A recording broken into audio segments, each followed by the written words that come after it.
Part 2, putting rubber bands on a watermelon. So it exploded and left us with this wad of rubber bands. So I decided to turn it into a rubber band ball with all the leftover rubber bands. I began by making the wad a lot neater, and I discovered this. There's watermelon inside this. So I did my best to get it out and then kept making it neater, and then eventually started placing actual rubber bands on it.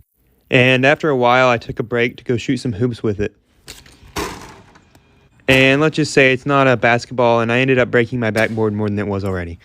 And then I waited till the next day at like 2 in the morning to start trying to place more rubber bands on it. I finished my pile and started placing another bag, and eventually I was down to the last one. And to be honest, it was a lot of time for very little difference, but I got another bag anyway and started placing them. I finished it up and I had a ball, I guess. Let me know if I should even keep doing this. Part 3 of making a rubber band ball. So this watermelon exploded and left us with this wad of rubber bands. So I turned it into this actual rubber band ball, and now we're here and I'm out of rubber bands, so I went to Walmart. I got some rubber bands and then went home and emptied them out and opened up a bag. And got busy. But after a little bit I left and then came back the next day. And finished off the pile. And then I dumped out 2 more bags and started placing them. But I got bored and ended up leaving and coming back again the next day to finish it all off. I placed rubber bands forever, and then I went outside to test it out on my broken hoop. Yeah, it was hard to play with, but it bounced really high. Here's it next to a basketball. Yeah. After that, I went back inside to finish off the pile, and then I dumped out another 2 bags and started placing rubber bands for what felt like an eternity. And I was finally down to the last bag. I put them all on, and I was done. And it's pretty big, but it's going to take like 1,000,000 likes for me to keep going. Part 4 of making a rubber band ball. So this watermelon exploded and left us with this wad of rubber bands, and I've been adding a lot of rubber bands to it. And I said it would take 1,000,000 likes for me to keep going, and it got 4,000,000. So I went to Walmart, got more rubber bands, and then left, went home, set them down, and opened them up. And then the next day, I got on that rubber band grind, placing the entire pile on the ball. And when I was done, I left and came back again later to place another bag on. And once I finished that ball, it was pretty big, like the size of my head. I weighed it, and it weighed 5 pounds. And it also bounced pretty high, and made a decent basketball for my broken hoop. And after that, my brother wanted to play some bands, so I let him. But he gave up, and I ended up having to finish his pile off. And after that, I only had 1 more big pile left, so I dumped it all out and started placing them. I finished it up, and then started on the bag of thicker rubber bands. And now I'm out.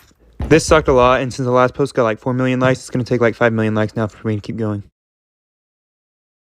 Part 5 of making a giant rubber band ball. So I've been making this rubber band ball, and I ran out of rubber bands, so I went to Walmart. Got a bunch more rubber bands, and then I went home, dumped 2 bags out, put some gloves on so I didn't break my skin again, and started placing the bands. And then left and came back the next day to finish off the pile. It looked pretty good so far, and then I forgot to video placing a whole nother bag. But it looks like this, and then I dumped out all the colored rubber bands and started placing them all on the rubber band ball. And I was done, and it was almost the size of my head and weighed 8.2 pounds. And bounced pretty high. And also made a decent basketball, like if you want me to keep going. So I've been making this giant rubber band ball, and it now weighs 8.2 pounds, but I want it bigger, so I went to Walmart, got a bunch more rubber bands, then went home, dumped them out, put some gloves on, then emptied out 2 bags of colored rubber bands, and got busy placing the entire pile. And after I finished the colored rubber bands, I dumped out 3 bags of normal rubber bands and placed that. I placed a bunch, but then left and came back the next day to place some more. It got tiring, and I placed a lot of rubber bands, so I left, took another break, and came back and started on it again. I was sure to place the whole bag this time, but I got too tired and had to leave and come back again the next day to finish it off. So that's what I did, and I finished it up. And it was done. It weighed 10 pounds, was bigger than my head, and bounced pretty high. Like if you want me to keep going.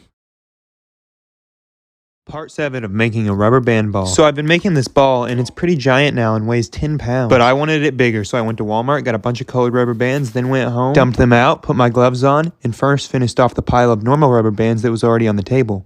And once I was done with that, I dumped out all the bags of colored rubber bands and began placing them. I did this for quite a while, and the ball was finished, and it was huge. And it now weighs 11.9 pounds and is almost the size of a basketball.